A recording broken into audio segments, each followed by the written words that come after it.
Haraheze imyaka 60 abarundi barose nayo yo kwikukira bakikurako intwaro y'abakava amahanga. Ivyo birori vyo kwigina inayo yo kwikukira vyabereye mu gihugu cose kuri uyu wa gatanu igenekerezo rya mbere mu Kakaro umwaka w'ibihumbi 2022 bikaba vyatangujwe n'igisabisho aho abakozi b'Imana basavye abarundi gushira inguvu hamwe dukore kugira igihugu cacu gitera imbere. Bikaba vyatewe iteka n'indongozi zitandukanye zigize intara ya Ngozi, abajejwe intwaro, abamusitanteri barongoye amakomine yose agize intara ya Ngozi. Ivyo birori vyaranzwe ni defile ndende igizwe nabo mu ntwaro, abayobozi b'indero, abakozi ba leta batandukanye, amashure yisumbuye na mato mato, amashira hamwe atandukanye, abikorera utwabo, abatwara ibinyabiziga, amakinga, amapikipiki na tukutuku, abana bita abamajorete, intwazangabo ndetse n'igipolisi. Ivyo birori bikaba vyari bishingiye ku civugo kigira giti duture igihugu cacu amaboko, umutima n'ubuzima, Uburundi bugire iteka. Mwijambo ry'ikaze uwaserukiye musitanteri wa komine ya Ngozi yarahaye ikaze abaraho avuga ko amahoro n'umutekano bikwiye kwa kuzuye katamurikwa.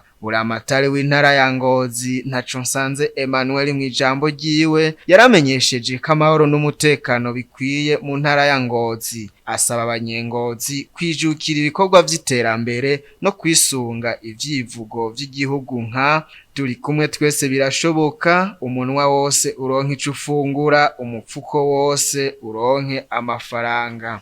Imbere ya vyose hari igisumba ikindi amahoro n'umutekano. Mu gihugu kirimwo umudugararo twarabibonye, abanyamahanga nibo usanga kenshi biha ijambo. Aha rero twame twahagabiye. Ubwa kabiri twame tuzirikana rino jambo turi kumwe twese birashoboka.